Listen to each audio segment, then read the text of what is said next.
Jana Štefánia Kuzmová napísala už 6. knihu básní o láske. Krst knižôčky básní Zrkadlá a zazrkadlia sa uskutočnil v Empírovom divadle v Hlohovci 13. júna.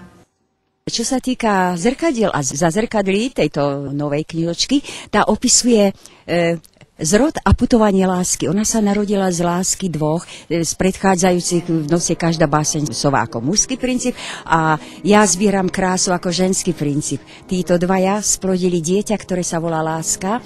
Letí pieseň hručkina kranenému stromu, čas nevráti, čas uletí, čas je iba pesnička. Čas uletí, čas je iba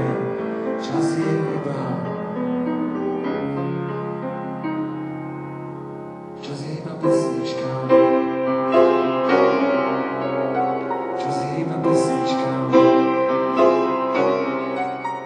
Knihu básní pokrstili jej dlhoroční priatelia, krstný otec doktor Andrej Červeňák, literárny vedec a pedagóg, krstná mama magisterka Darina Vašičková, rozhlasová herečka, pokrstili knihu svetlom sviečok. Rafinovane vedel ovládať zemské živly, no nikdy sa nedotkol miesta v mojom nebi. Preto som zomrela predčasne. Už ma mal dosť. Dusil ma mojím neustálým odpúšťaním, súcitom, vyplul ma, zašliapol čiernou bagančou. Poetka Jana Štefánia Kuzmová sa narodila v Rakovej na Kisúciach. Píše, od mladosti vyšli jej zbierky intímnej lyriky V dlaniach úvratí, Kde pramením a zbierka básní Aj tak ťa ľúbim. Ďalej Ja zbieram krásu, V noci je každá báseň sová a Zrkadlá a zazrkadlia. Posledná zbierka je svojraznou syntézou poézie a prózy.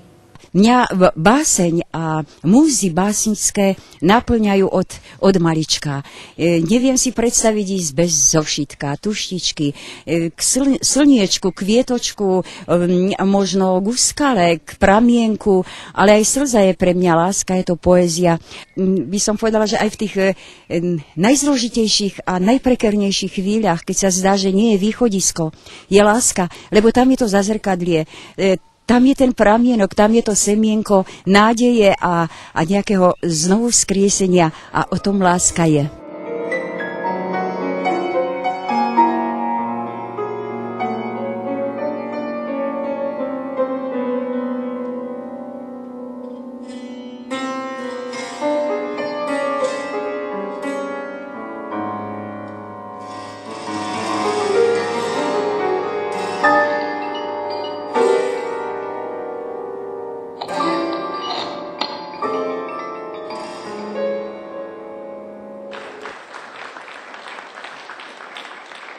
Som báseň. V poetickej zbierke božského nikdy a navždy. Tí, čo ma nechcú, nech si ma hoci odmyslia. Ja som na tebe závislá. Poézia. Lebo som báseň a hlas fatamorgány mi našepkáva, že tvoje dlhočízne ruky objímu celý svet, zasnený a vzúčiaci ránom leta, ktoré ti odovzdávam v celej nahote. Ozýva sa zimná pieseň z úvratí skál i krát. To tunzovský vietor píše stromom do ihličia epitaf. Keď sa zachce tvojemu letu ľudskej lásky zvýšim, vyleď aj k nám, v modrom sne sa prisní. V modrom sne sa prisní.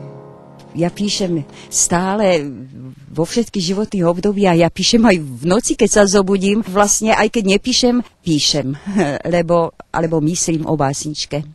Čo vás naplňa energiou a tým životným optimizmom? No, práve táto láska. Láska v každej podobe.